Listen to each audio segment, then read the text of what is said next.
look, and as long as he's fine, my heart is content. And right now at 6, an emotional reunion for a therapist and his 26-year-old autistic patient who were both thrown into the national spotlight following a controversial police shooting in North Miami. That incident has been traumatic for that patient who remains in a psych ward at an Aventura Hospital. Local 10 News reporter Todd Tongan got to speak with Charles Kinsey. He's live to fill us in on how that visit went. Todd. It was extremely emotional. You know, the investigation continues by FDLE. We are expecting some details of that investigation to come out as early as tomorrow, but the investigation won't be complete for another 45 to 60 days. Meanwhile, this emotional reunion really brought these two men back together for the very first time since they last saw each other sitting on the ground with guns aimed at them. Walking with a limp and a cane, Charles Kinsey said the first thing he wanted to do once he felt healthy enough was to visit Arnaldo Rios, the 26-year-old autistic man he was trying to help when North Miami police shot him while unarmed and his hands in the air. When he seen me, he just jumped and came right to me, and I really wanted to cry.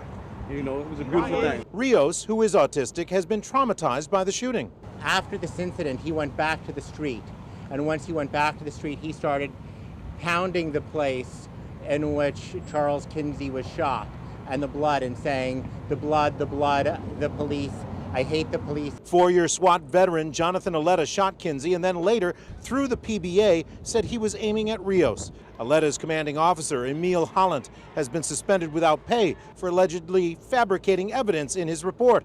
Meanwhile, North Miami police announced a 90-day plan of action at a town hall meeting, including autism awareness, crisis intervention, and de-escalation training for officers. Also, body and dash cameras for the entire force. Arnaldo Rios' mother says her son was thrilled to see his caretaker in the hospital. He loves surprise.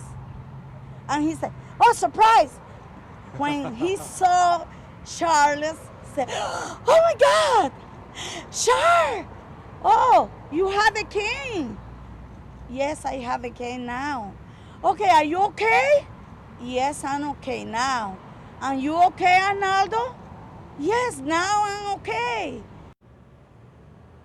You can hear how excited that man was. Right now they're working to try and find a placement, a home to place him in and to get him out of that psych ward. Have some breaking details to bring you right now. Apparently Miami-Dade police have released the 911 calls from that fateful day. We are going over those calls and we'll be posting them on our website and bringing them to you here on Local 10 News. But here's a sample of at least one of those calls. There's this guy in the middle of the road, and he has what appeared to be a gun. What is he doing with the gun? He has it to his head.